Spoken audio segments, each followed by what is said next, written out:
Usually I like to make a joke here, but today I'm just depressed. If anyone out there can play quarterback, can you just call the New York Jets, like right now?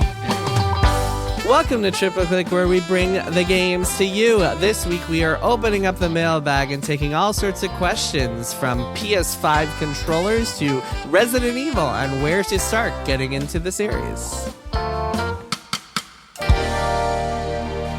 I'm Jason Schreier. I'm Kirk Hamilton. And I'm Maddy Myers. Hello. It's us again. Hey, hello. Hello, my friends, and welcome back for another week. Another Nice week. to see you both. Wow. Man, happy Thanksgiving to both of you and to everyone out there. This episode is arriving Thanksgiving morning, like a Thanksgiving present underneath your turkey. Triple Click is arriving. Your turkey tree that, Yep. people tend It's to right there tend to underneath set the up. turkey. Stuffed inside your turkey is a new Loves episode of Triple a Click. buttery present that's got a little bit of stuffing right on top of it. That's Exactly. Well, perfect. some people make a turducken. We make a Right. turclickin'. It's just, Yep. Turclickin' That's right. for everyone. It's a podcast inside of an iPod inside of a turkey. If you That's would right. like to Exactly. continue receiving podcasts inside of your turkeys, then hey, you should help us make this show possible by becoming You should. a member Give of our thanks network, to Maximum us. Fun. Go to MaximumFun.org/join, and you can support our show because we don't have any advertisers. We are only able to make this happen and continue to get paid to spend our valuable time doing this every single week because of all of you valuable listeners out there, you wonderful listeners out there. You guys are just as valuable as our time, if not more so.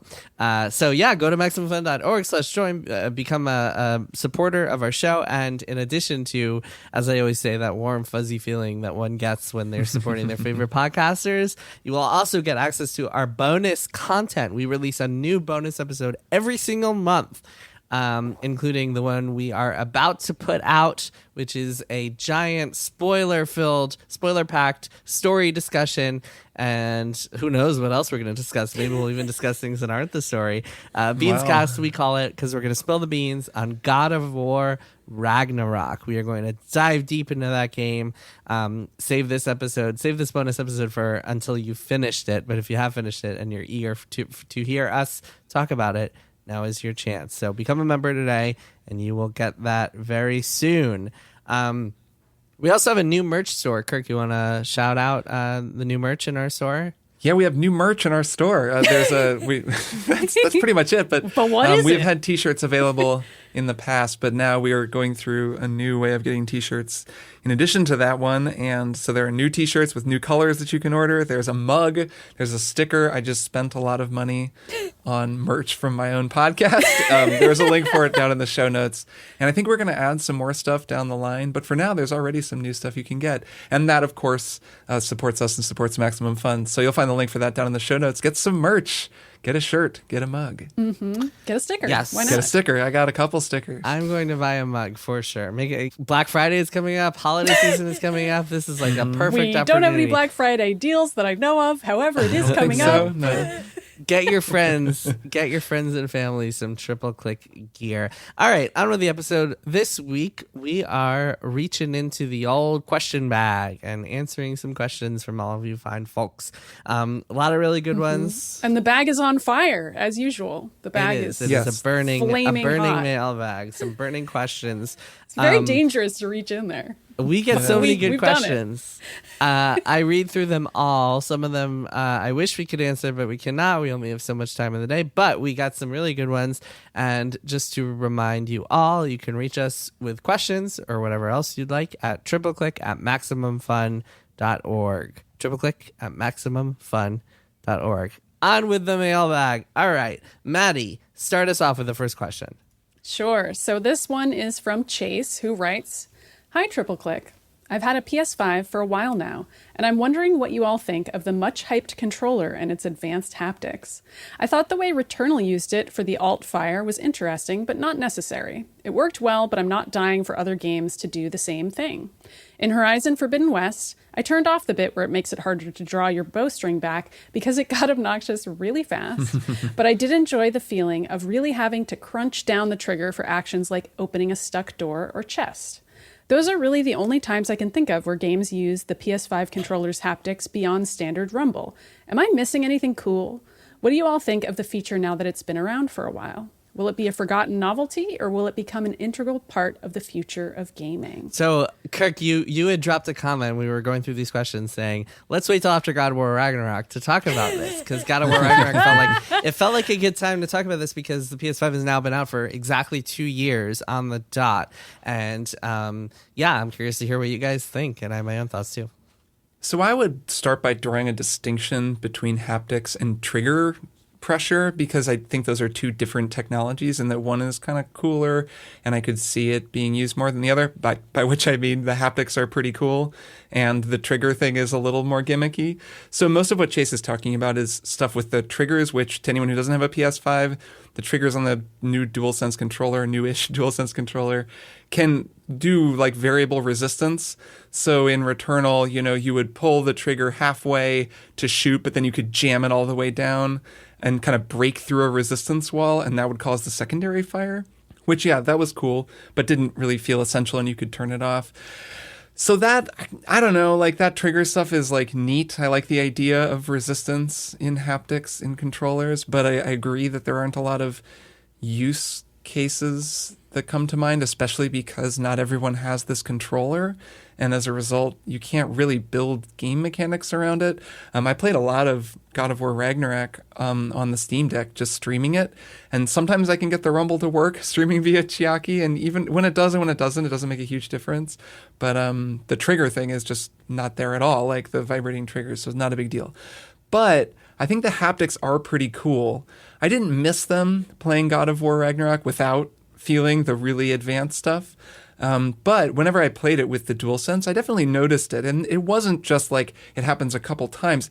Everything in the game really triggers the haptics in some way, because as a guest explained on our show a long time ago, the way that the technology works, it allows for these really subtle, quick shifts between intensity of rumble. I wouldn't even call it rumble. So like little footsteps or falling water, or even sound effects, things that you'll hear, very subtle shifts along with big loud things. Like you kind of feel all of that in your hands in a way that's pretty cool. I think that it's well implemented in God of War, and that kind of thing I could see becoming the standard. It just feels like a better version of existing technology. It's just a matter of who will adopt it and when. You cannot put your controller on your desk or your table during a cutscene, or else it will fall off. It will just vibrate its way to the ground. Yeah, I feel like that's the main thing I notice about the haptics, is that I don't really notice them that much when I'm holding the controller, because they're often so well incorporated into a game, God of War Ragnarok included. But then if I put my controller down for a second, maybe to have a couple chips or what have you,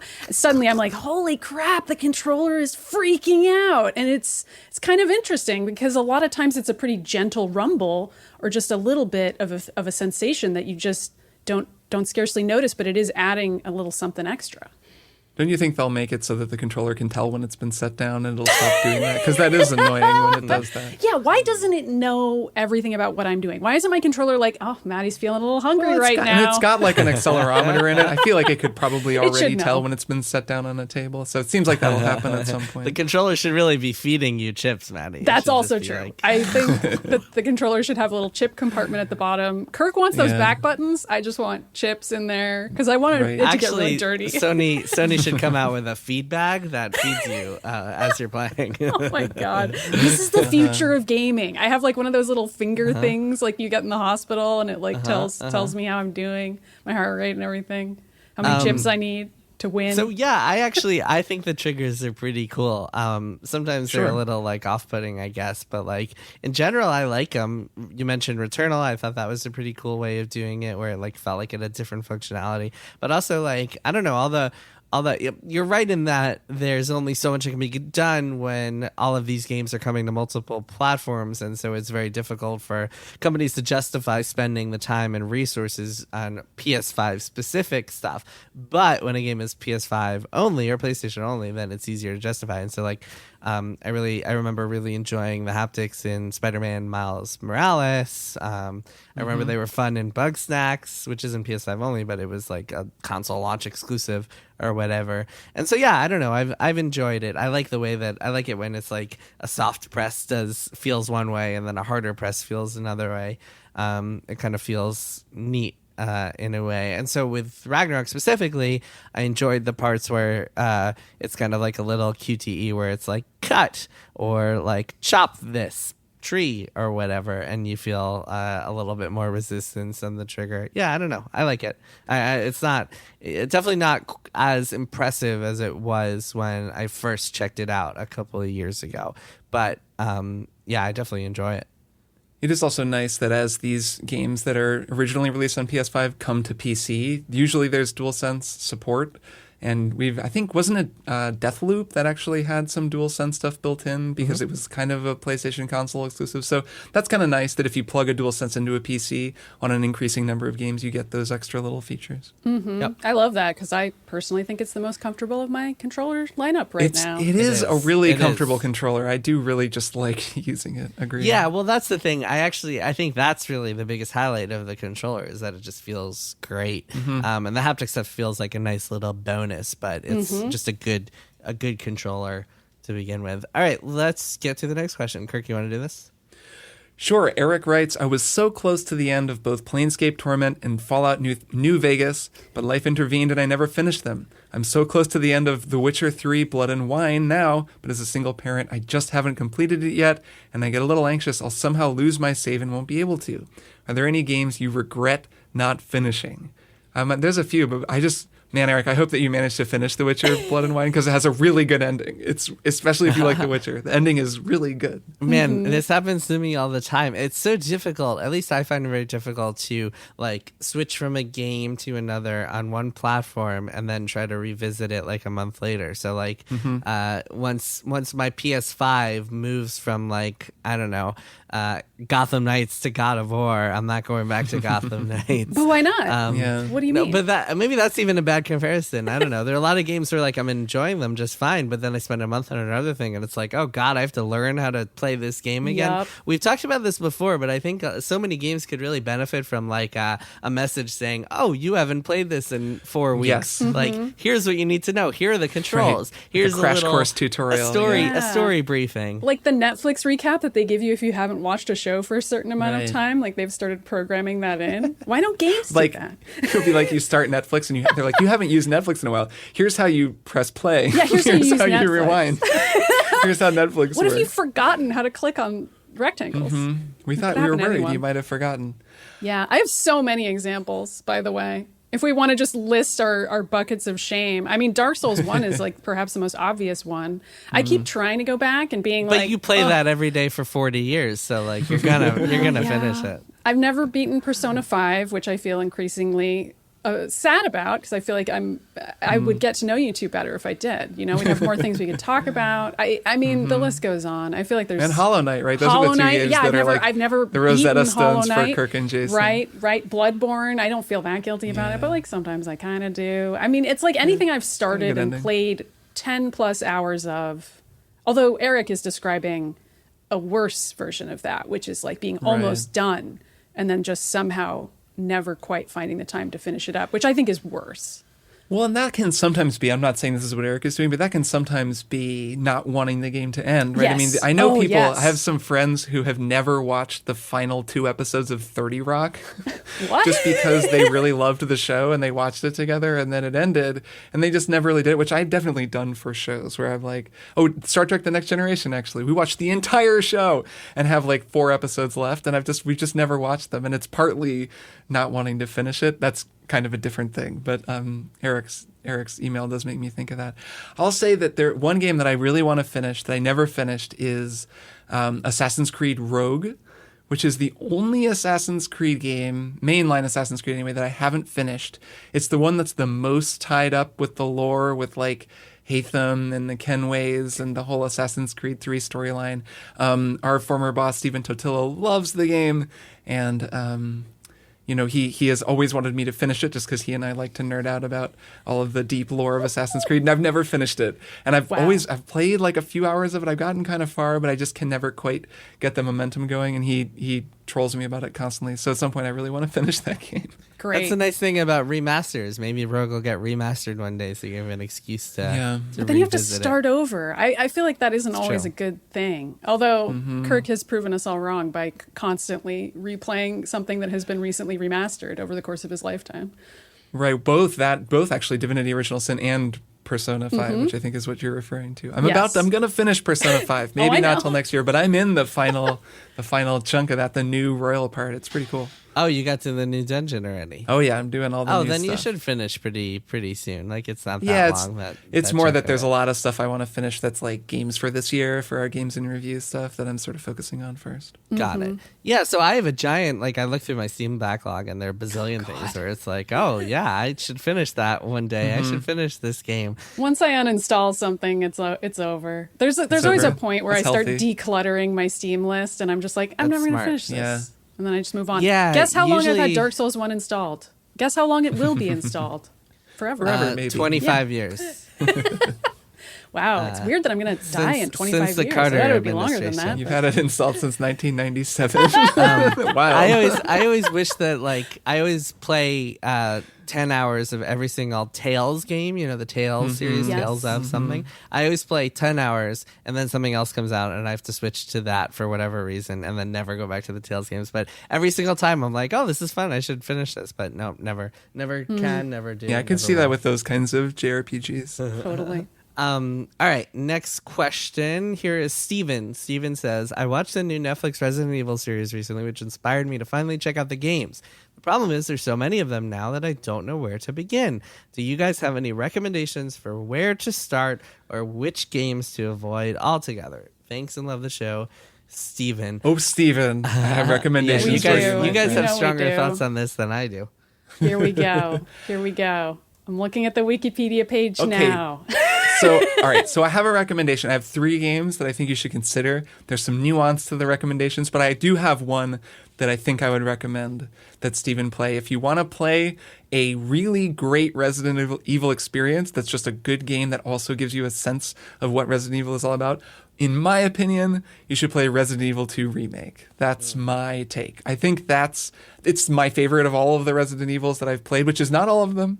Not a super expert or anything, but I've played a number of them, and that game is awesome. And it has, it's a remake of an older Resident Evil game, so it has a lot of the kind of fundamental stuff, but because it's a remake, it's amazing looking, it's over the shoulder, it feels more modern, a little more like Resident Evil 4, and it's just a really cool game. So that's my first thought. If you started 2, are you missing out on any parts of the ongoing story? It's not that complicated of an ongoing story, is the good I mean, news. it is both very, very complicated and also not at not all. that complicated. Yes, that's precisely right.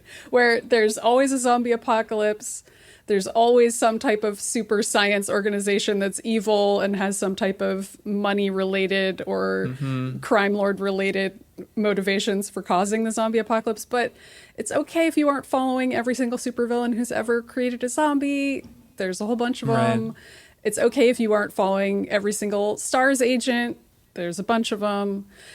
You'll get the gist. You're going to play as somebody who's got a gun, somebody who's really cool, and they're going to fight zombies. This sounds like the MCU. It's like, yeah, there's an ongoing story, but you a can little just bit, kinda yeah. jump in. It is a sci-fi series, yeah. And I would say that Resident Evil 2 Remake is pretty clean. I mean, you come in, you play as 2 people. Claire Redfield, she's just this girl who's trying to survive, and Leon, who's a cop in Raccoon City. And the 2 of you are in the middle of a zombie apocalypse, and you have to go through this really wild police station, and then there's some adventures in the sewers and whatever. You get into an umbrella facility, and you learn, oh, there's this facility here, and they've been making zombies. It's all pretty self-contained. There's not a sequence really in Resident Evil 2 where Albert Wesker appears and gives a big monologue about some shit that happened in the first game, and you're like, who is this guy? What's going on? That does happen in doesn't- Resident Evil 5, unfortunately. But that would That's be one why of I the would ones definitely I don't not recommend that game.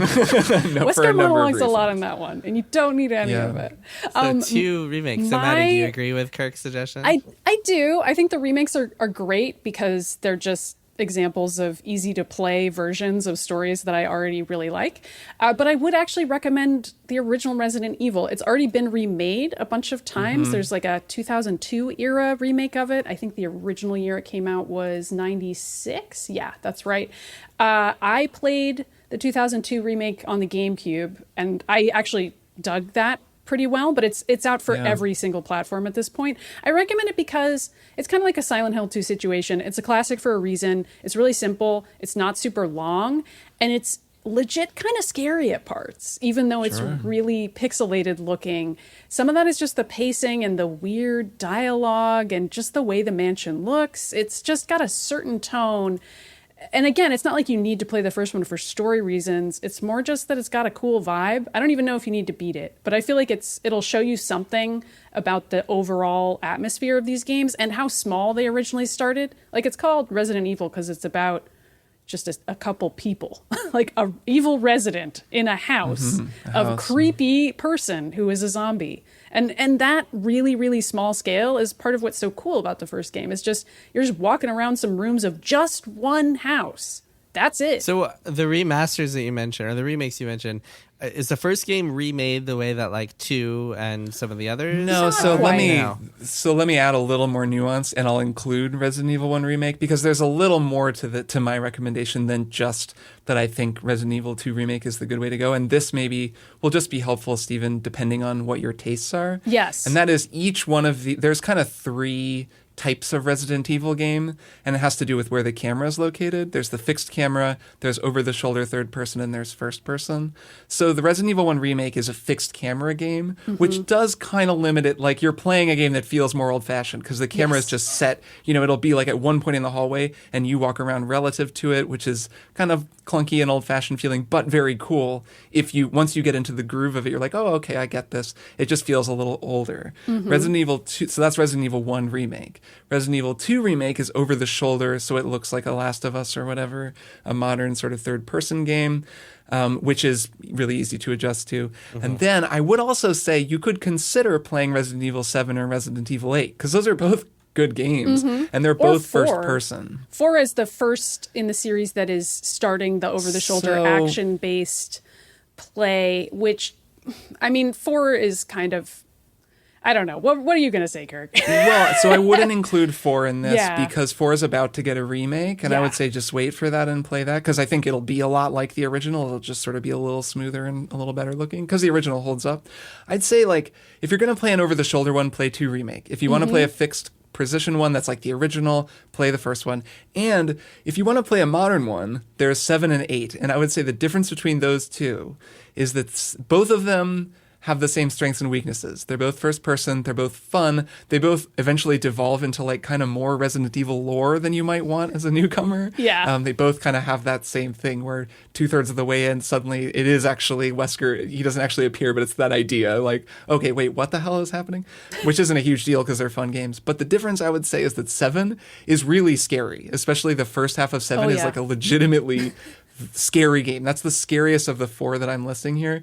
And 8 is a little more action-packed and silly and goofy. Fun. Yeah. Yeah. It's still got its moments of tenseness, but it's not as scary as 7. So I'd say any of those 4, depending on how they sound to you, from the first person, third person, fixed camera, etc. But still, my overall recommendation is 2 remake, just because it's an awesome game. It's my favorite of all of the Resident Evil games I've ever played. I feel like I need to add, based on the fact that Steven said that they watched the Resident Evil Netflix series, that you should probably just play 8. Because it's the goofiest one, and the Netflix series, from all accounts, is incredibly goofy. Okay, so I think if you like the Netflix series, our friend Gita really liked it, so I got kind of a recap on how goofball it is. There's like a bunch of Wesker clones in it, and there's a lot of like clone-on-clone goofballery.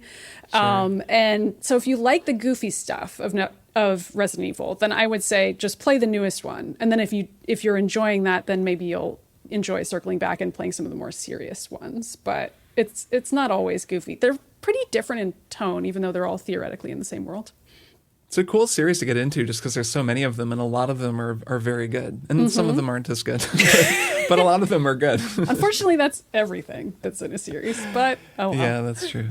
It's an interesting series to get into because all of them are constantly being remade. That's true. And just re-released every year. Yeah, it's Which very I see as a accessible at the great thing moment. about it, is that they're always accessible. Like, just wait a couple more years, and whichever Resident Evil you want to play is either about to get a remaster or a port or a full remake somewhere on a console of your choosing. All right, next question. Maddy, take us away. So Kevin writes, thousands of years ago, all the way back in 2021, Nintendo released Metroid Dread for the Nintendo Switch. It is fantastic, and I love it. Shortly thereafter, within a week, as I recall, Kotaku published an article about how much better it ran on PC via emulation. I'm curious as to your collective thoughts on this. How do you all feel about this whole situation? Apparently, Kotaku no longer gets pre-release copies of games. How do you feel about that? Do you feel that Nintendo is justified in removing Kotaku from pre-release access based on these events? So, okay, so Let's a couple of litigate things. this one. Well, a couple of things to lay out here. So, first of all, I'm not actually sure if Kotaku is said or if they know for sure. Generally, you don't know for sure about these things, that Nintendo is kind of blackballing them because of this one specific article. Like, there could be a lot of reasons they've done it. Also, Nintendo, kind of like a little bit of inside baseball here, is that Nintendo has cracked down on pre-release copies for everybody over the last 2 years specifically, and started doing some, like, making people jump through hoops to get early access to games, and it's very limited. And so it's kind of like, it could, I don't know for sure what the deal is with Kotaku, but the article itself, I think, is interesting. If you look at the article now, and we can link this in the show notes, there are actually a couple of updates, including one that is like the original. We apologize because the original article did not meet our editorial standards, because a lot of readers interpreted it as Kotaku saying, hey, go download this game because it runs better on PC than it does on Switch, which I think is kind of like an interesting... there are like different ways to go about something like this, right? Like, you can kind of like report on emulation in a very neutrally toned, kind of like straightforward way. You can editorialize a little bit. You can add thoughts on like how much better it runs. There are a lot of just like different nuances. And it sounds like Kotaku, our old website, our alma mater, it sounds like they felt like they went a little bit too far in that direction. But the article itself, as it stands right now, is Metroid Dread is already running on Switch emulators is the title, and it's about how Nintendo is in this thorny spot where the game is running better on PC emulators than it is on the Switch, because the Switch is such old hardware. So yeah, that's where it's at. I don't know. Curious to hear what you guys think of this whole situation. I do think that emulators are a really interesting topic, and personally, my kind of personal opinion is that emulators are only really kind of justifiable on if you can't buy a game in a way that is like legally, like, that will actually benefit the people involved, right? So like, when it comes to old games, I feel a lot differently about emulators than I do about games that came out yesterday. But yeah, curious to hear your thoughts. I think also people generally feel that if they own a game, then emulating it elsewhere is sort of considered ethical. But there is a difference between privately doing that and writing an article about it. And if you were to write an article about it on a widely read website, and this is something that we have to think about at Polygon too, and on the show, you run the risk of suggesting to people that they should do that instead of purchasing the game, which in some cases can actually harm the people who made it because it's like an indie game or whatever. This is sort of a weird situation where Nintendo is not an indie. And I remember that being the argument at the time. That's what's interesting, because Metroid fans were like, man, it's been 15 years since a new Metroid game. Like, you got to do this to us, Kotaku. I remember people getting really mad about that. Like defending Nintendo's honor and Samus Aran's honor, because Metroid is like people just, I think for whatever reason, I don't know how much of this is justifiable, how much of this is just like capitalism poisoning, but there's this belief that like this game has to sell well so we get more entries in the series, which like makes sense, right? But it's also kind of twisted. There's a lot of interesting nuance to unpack there. Yeah, but I feel like on the other end of the spectrum, I don't ever feel that great talking about using emulators, even though I don't feel unethical. For example, if I were to use one to play Suikoden 2, I don't feel great. To be fair, advertising it. important context here. Before the remaster was announced, Correct. so when we had no idea that there was going to be a way to legally buy it anytime soon. It's tough because I've certainly said all the music I've released, I will send it to anyone for free if anyone is to ask me. That stands true. I don't mind if people share it amongst themselves, but I also understand that capitalism exists and that some people really don't feel that way. And we could really go down the rabbit hole of just the studies about how usually people who pirate games and other media aren't the same people who would have bought it anyway. And is this even a worthwhile conversation to have from a financial perspective? Because would those people have ever been interested in the game? That's almost separate, but from the reporting side. Yeah, the reporting side is the big question here, I think, at least from our perspectives, is podcasters with a platform, reporters with a platform. How do you approach something like this? What's the ethical way to approach something like this? If you're a reporter and you see this thing happening and you want to talk about it, I think the issue here is that I think it's when you're writing and editing a story, and every website obviously has different tones that they use. But if you're not going for the quote unquote neutral style that a mainstream news organization like a New York Times or a Bloomberg News would take, and you're writing in that kind of colorful bloggy way that the three of us did for many years, you risk putting yourself in a trap. You write a sentence in a little a wrong way, a little too much opinion into this one, a little bit too much about how amazing the game looks when it's running on PC. That's when you can kind of get yourself into trouble, I think. Mm-hmm. And it's too bad because in this case, I do think it's an interesting story. And I thought that at the time, although, I don't have a copy of the original draft or any of that. But I do think there is a way to write about it ethically in this case and be what happened with the OLED? What's happening with chip shortages? Why doesn't the Switch have an improved version that could have run this game at not higher def way? And we kind of can see that the game is capable of that, but the hardware isn't. And that's the part of the story that I think is worth reporting on. It's just that in order to report that, you have to talk about an illegal method of running the game. Which I think is fine. I think you just have to be careful when you're cheerleading that, or at least coming across as if you do. And then there's some people who would argue, hey, you shouldn't talk about this because talking about this alerts to the fact that it exists. Correct. With Kotaku, we were always every time there was a fan game or something that based on licensed property, there was always a contingent of readers that would get mad if we wrote about it, because it would be hey, now Nintendo's going to send their copyright lawyers with their cease and desist to pull this thing. Thanks a lot for calling all this attention to it. Now it won't exist anymore. Yeah. So that's another aspect of this. Yeah. The updates on this Kotaku article are really interesting, by the way. There's one that says, editor's note, per request by Nintendo, we have updated the article to generally reassert that Kotaku does not promote or encourage piracy. Kotaku declined to enact changes that blur the line between suggestions and aggressive line edits to preserve editorial independence. Those must have been some stressful emails. Some emails happened there. Some emails definitely happened. All right, let's move on. Kirk, you want to read the next one? Sure. This comes from Eric, who writes, my question to you three is, what are your thoughts on the importance or unimportance of usernames, gamer tags, etc. in games and the overall gaming community? For example, I wouldn't have thought all those years ago when I was choosing my Xbox Live gamer tag that there would be a whole group of people that only knew me as my online moniker, and I might have put a little more thought into it had I known. Shout out to Sephiroth 420 XXXX. Yeah, right.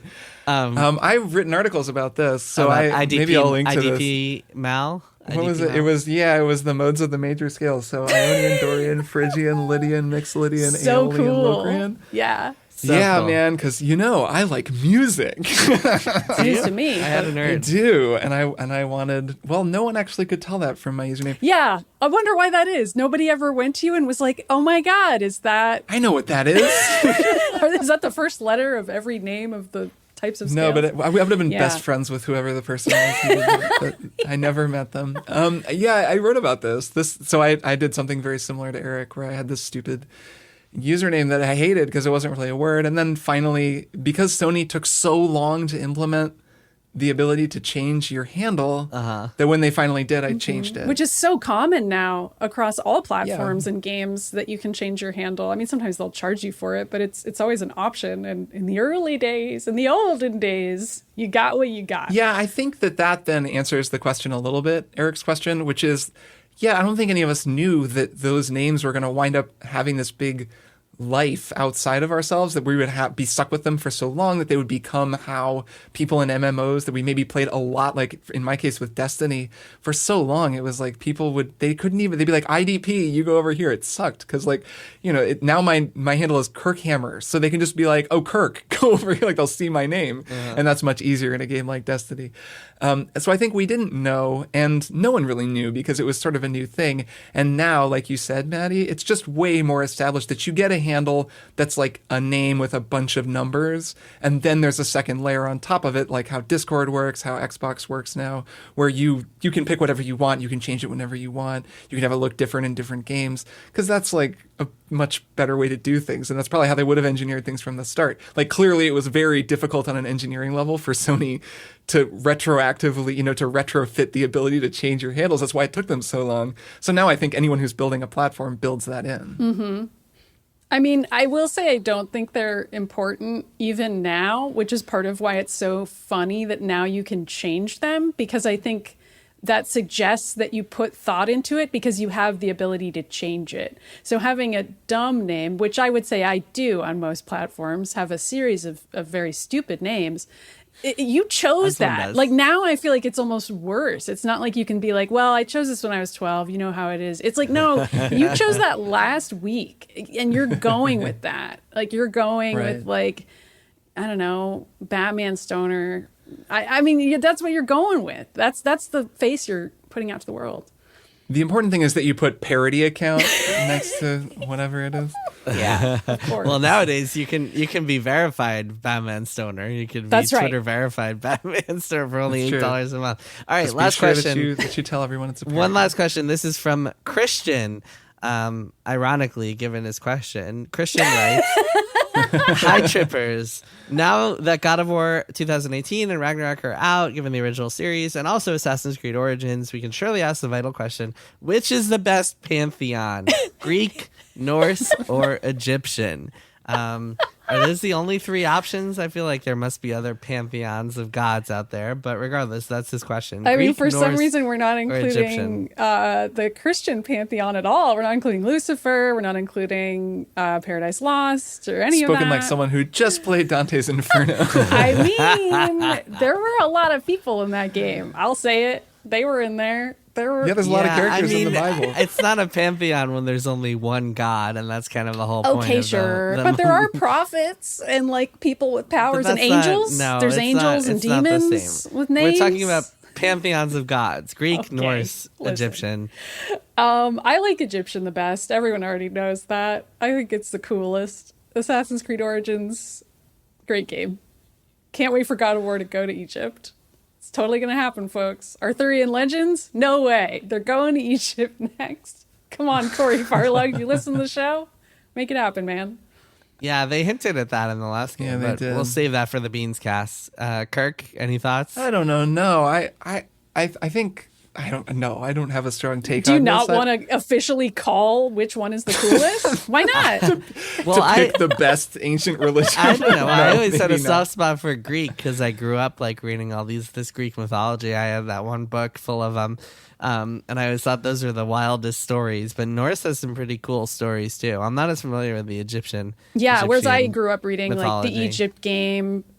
Book and everything, and being so into that as a child. And then we had this huge ancient Egyptian art book in my house, and I would just like put post-it notes on all the pages that had cats on them, which is a lot of pages. Probably quite a few. Yeah, I think they're all neat. I mean, a thing that I like in God of War Ragnarok is whenever Mimir asks Kratos about a story, he'll be talking about the Iliad or something, and they'll sort of paraphrase the Iliad, and he'll be like, oh, I think I heard that story. And just the idea that there's sort of cross-pollination between these stories was kind of fun. But no, I mean, I can't pick a favorite, just partly because I only really know what I've learned from playing God of War forever ago or Assassin. Like, I have never sat down and read. I haven't even read Norse mythology. Might not be 100% accurate. It might not be. No, but I mean, I can't pick a favorite based just on that. They're all very interesting, clearly, and I'm sure each game also presents a sort of its own unique view of what people actually believe. But I do want to read Norse mythology after you talking about it, Jason, and then after playing so much God of War.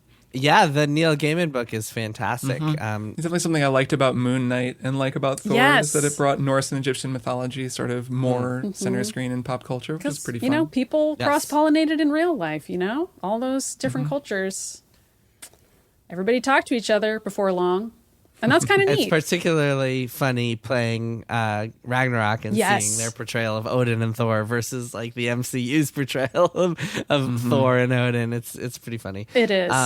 All right, cool. Let's take a break. Once again, thank you to everybody who sent in questions. They were all great, and keep sending them in. We love them. We'll keep doing these episodes as long as we keep getting good questions. Once again, triple-click at MaximumFun.org to reach us. All right, let's take a break, and we'll be back with one more thing. Manolo, guess what? Guess what? What? Dr. Game Show has made it to 100 episodes on Maximum Fun. Oh, that's true. I knew that. Well, to celebrate, we are releasing our entire Earwolf archives to Max Fun members. That's anyone who gives $5 or more monthly to support podcasts like Dr. Game Show. That's 63 episodes with in-studio comedian guests like Jason Mantzoukas, Bowen Yang and Matt Rogers, Joe Pera, Todd Barry and Janine Garofalo, Connor O'Malley, Chris Gethard, and more. Plus 3 bonus episodes that include 2 pilot episodes. Wow, 2 pilots must be good. Find the feed at MaximumFun.org/BOCO, BOCO. Stands for bonus content. Presenting the new MaxFunStore.com. We've got shirts for your torso, hats for your head, drinkware for your finest beverages, and so much more. Starring your favorite Max Fun shows with new and classic designs. Find the perfect gift for the podcast fan in your life. Heck, that could be you. We're not judging. Head to MaxFunStore.com now. That's MaxFunStore.com. And we are back. Kirk, Maddy, it is time for one more thing. Maddy, start us off. Sure. Okay, so mine is the case of the Golden Idol. I know we've already talked about it a lot, but I loved it so much We're going to that talk I about it more next week, not too. talk about it. Okay. If Elden Ring hadn't come out this year, this would probably be my favorite game of the year. And it kind of maybe is. Like every day since I've played it, I'm like, is this maybe my favorite game of the year? Is it maybe my favorite game, period? I don't know. That's how obsessed with it I was. Yes. I love this game. I played it too quickly. It's my only regret. I kind of had a whirlwind 24 hours of devouring it like an entire cake of some kind. So this is a mystery game. And we've explained it. We've attempted to explain it a couple times. It's pretty hard to explain how you put the clues together, but it feels great when you're actually doing it. So you'll look at sort of a static image of a murder or some other crime that's just been committed. I think they're all murders, but sometimes there are other peripheral crimes you also have to figure out in addition to a murder. And you'll kind of look around the room or series of rooms and click on people, and maybe they'll move a little bit, kind of like a GIF situation, but there won't be a heck of a lot of movement for you to follow. And you'll just click on people and you'll click on objects like an adventure game style. And as you click on certain objects, you can get keywords. And then you can put those keywords in order in your little notebook page, and that helps you delineate what the cause of the murder is, or what the deal is with all the people in the scene that you've just witnessed. And I don't know, the story of this game, like I don't necessarily expect a mystery game like this to have an overarching story, or if it does, then I'm like, it's probably just going to be kind of boring. I mean, I don't know why I just had no expectations of that. Maybe because the very first mystery in the game is really linear. I mean, it's almost like a tutorial. And then Almost. Well, I mean, it's almost like they're teaching you how to play the game or something. And I was just like, okay, if they're all going to be this simple, then I don't know if I'm going to like this game. But as it goes along, so you learn more and more about this golden idol, and it changes hands, and it has these weird superpowers, and you learn how it works, and that's really spooky. And then different characters emerge and take power over various other people's livelihoods, and you're like, wait, what? Why is that happening? And by the end of the game, I was like totally blown away by the final mystery. Thought it was freaking nuts. Just, I don't know. I was going out of my mind with this one, guys. I can't forget it. It's freaking great. It's amazing. It's the coolest story ever. We're going to talk about this some next week, but I do want to say I've been thinking a lot. The character designs in this game are actually amazing. So cool and weird. The art is really weird, and at first it's a little off-putting, but there's especially one character who's just a real one. He's my favorite character in the game. Which you both, one? I'm sure, know who I'm talking about. I'm not even going to say his name. Do you not want to reveal it? Okay. I'll tell you off mic. Jason and I have talked about him. He's just the best character, and for reasons that are clear if you've played the game, he rules. And the very first time you meet him, his face is just ridiculous, and he is always making a ridiculous expression and doing something ridiculous, and he turns out amazing. And yeah, the music is so weird and creepy. The music is great. Right before the end of the game, Emily and I went back through every single mission, and we basically rebuilt the whole story ourselves. And that, I think, is what makes this story great. It's a cool story, but it's the fact that you tell it yourself. And doing that, sitting on the couch and be like, okay, so this guy was working for this. Okay, and then he did, all right, and then he's here, and that's why this guy is here. And like, then there's an epilogue that sort of tells you everything. And we were like, haha, we worked this all out. And it was just like the experience of... Like, the epilogue makes sure you do that, even if you haven't already done it. And which even is such a fun process. I think it's the second to last mystery before the epilogue also has all the other previous mysteries and sort of forces you to go back and look at them. Like, the game does a great job of really reminding you who each character is, so that there is that payoff at the end where you're like, what? That guy did what? Or at least that was my reaction. It's like a narrative design masterclass. Like, it's really on another level in terms of narrative design. It's so good. I'm it. afraid that it's not getting the attention it deserves because the art style is so off-putting. But it ends up being so great in the end, it's play it. one You're of the like, best the things art style about it. owns. You get well, yes, this is what I said when I first introduced it to you guys. Like, the art style is off-putting at first, but then you fall in love with it over time. Yes. But when you first look at it, you're like that. When I first saw it, I was like, oh, no way am I going to play this. Like, it looks hideous, but it's that's supposed the thing. to You look need to get past that barrier. Hideousness is incredible. Yeah, it's really ugly, It's beautiful. a hideous game about hideous people. It's almost got like a little edge of horror to it. Like, especially that Lighthouse song where it keeps changing keys and it just sounds that one is crazy. It's like a microtonal freak out. Yeah, where it keeps detuning, and I was losing my mind that whole level. Like, I can't listen to this anymore.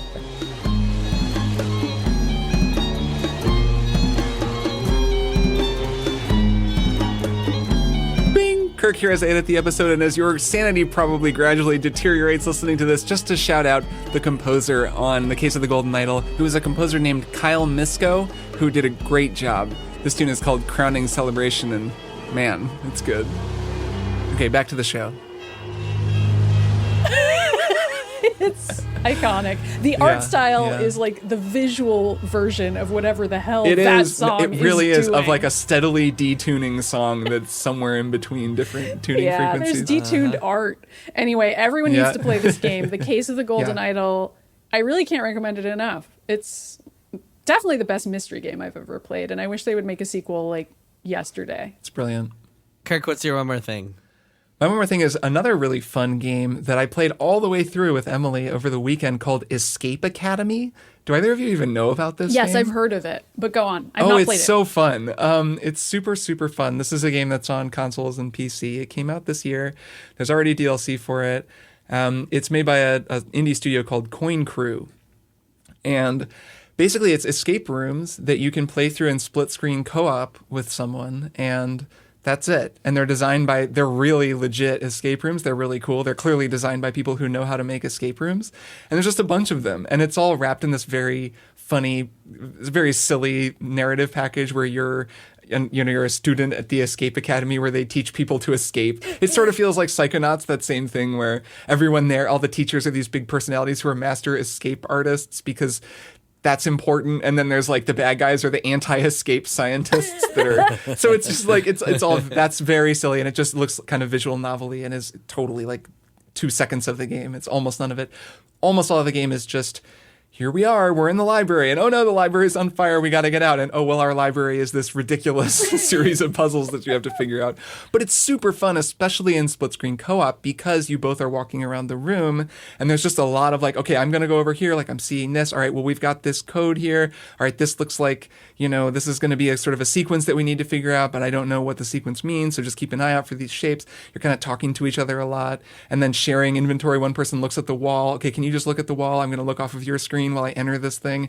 And it's escape room stuff, so you develop a literacy for it as you go, which is also just cool because it's very consistently designed. They get challenging, but they're never too challenging. It never feels unfair.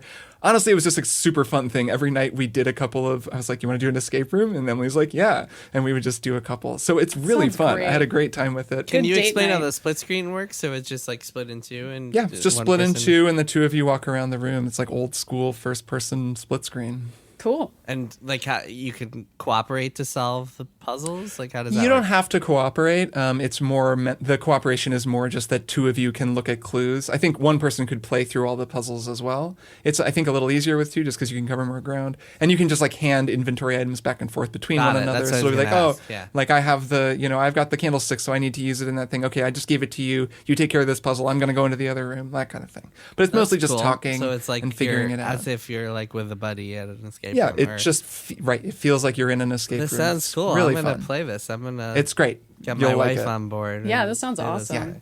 You guys will have fun. It's really Really fun. cool. So that's Escape Academy. Cool game.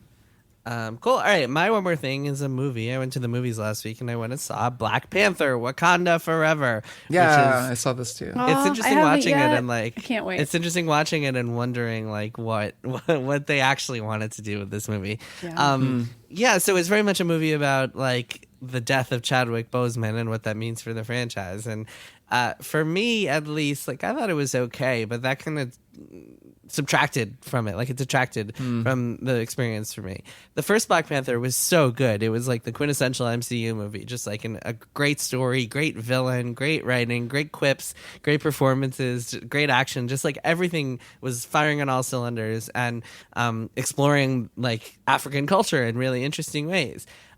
This movie, like, I don't know, didn't hit the same beats for me because it was all about just like the death of the king and what they were all going to do to replace that. And it felt like the Marvel Cinematic Universe kind of talking to itself and being like, oh God, what are we going to do without Chadwick Boseman?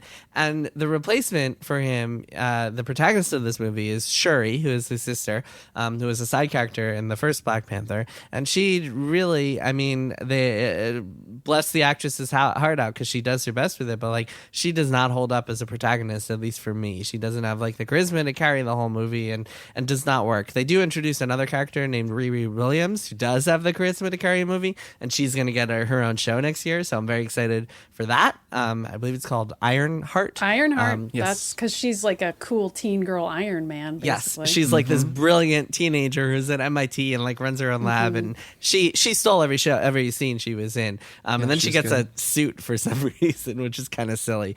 But yeah, Shuri did not really do it for me.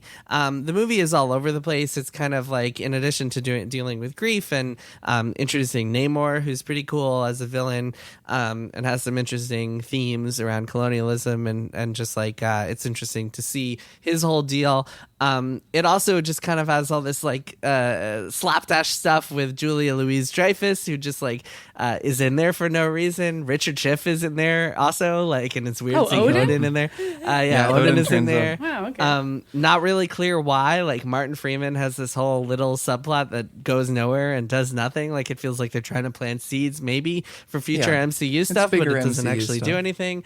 And it just it kind of like fits into this theme of all the MCU movies since Avengers Endgame, which is just kind of floundering, kind of like not really hitting the peaks of some of the previous stuff, like the original Black Panther. And so, yeah, for me, I didn't think it was all that great. Like, I walked away being like, okay, with the same kind of feeling that I had after the new Doctor Strange, after the new Thor, like, just like, okay, yes, I shoved this down my pie hole, and like, we'll probably not think about it again in a couple of months. And the MCU used to feel a lot less kind of, I don't know, factory made. And even the stuff with grief in here, like, it just didn't, it didn't do it for me. And I don't know how they could have salvaged a new Black Panther without recasting him, because Chadwick Boseman just so carried that first movie so well.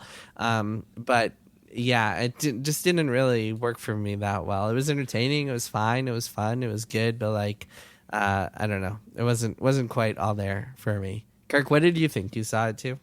Yeah. I mean, I get what you're saying. Like, I think it was pretty impressive in some ways, just because like Ryan Coogler knows how to make a movie, and it was still more interesting, more amazing looking a lot of the time than most Marvel stuff. But I agree. I mean, there's kind of 20% too much going on. Like, there's just a lot. Like, it just was a lot. And also, it's a pretty anguished movie, which there's kind of nothing for it. I mean, this is like their friend, their colleague. This is like, it wasn't just what do we do with this character. It's this guy died. And it was, to me, really moving. And there's some heartbreaking stuff where you really think about this actual beloved, amazing guy who died. And like, that stuff is tough. And then you're thinking about that the whole movie. And then also, it's this really tough story. And there's some anguished action scenes that are just hardcore. I mean, the whole I was just like, man, this is a really heavy movie that's also got a lot going on. It's switching tones sometimes, like you said. There's more comic relief. There's more MCU-iness, just a bit more than the first Black Panther. So yeah, kind of a messy movie. Yeah, very much all over the place. Very weird pacing, I think, to your point on that. It was too much. So then you get pacing problems when you overstuff the sausage, right? It's like it starts bulging in places, and it kind of felt that way. Even though like there was a lot to admire, and I still really liked it and enjoyed myself. I do agree that it was like maybe an impossible movie to make, and also just so much. I mean, it was just so much going on. I think it might have been handled like I think the movie would have been better if they had either recast Black Panther or like even introduced a new hero, because to me, I really think with a stronger protagonist to anchor it, it would have been better. You know, I think Letitia Wright was pretty good. She's the actress who plays Shuri. I think she did a pretty good job. No, yeah, I think the actress is good. I just think the character just like doesn't hold a movie together, at least for me. Like she wasn't convincing as the new Black Panther. She wasn't really like I don't know. She didn't feel like a protagonist to me.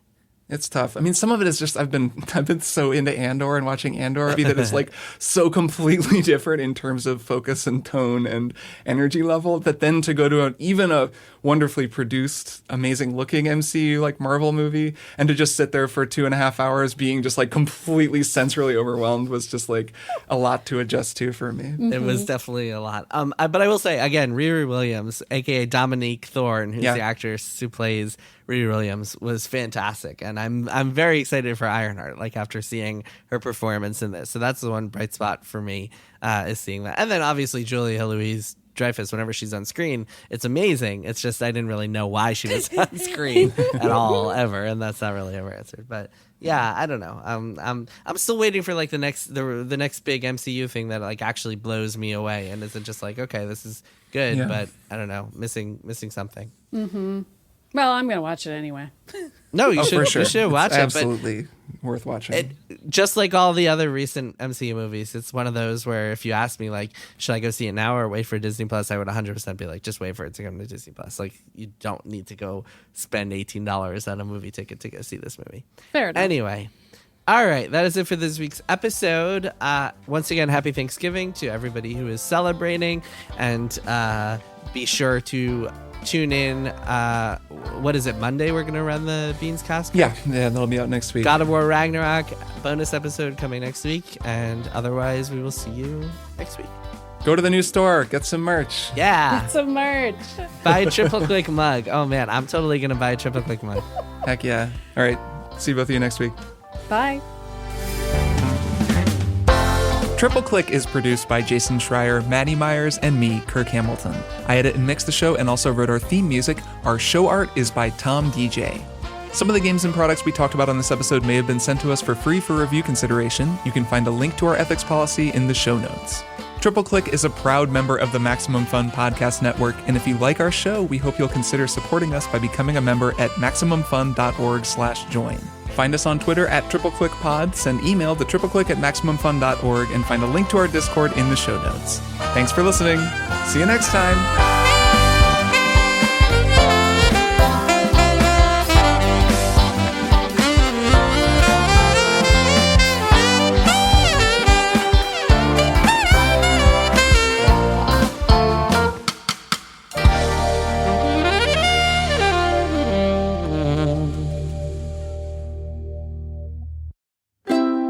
MaximumFun.org. Comedy and culture. Artist owned. Audience supported. That was a B-U-Y. Buy stuff. B-U-Y.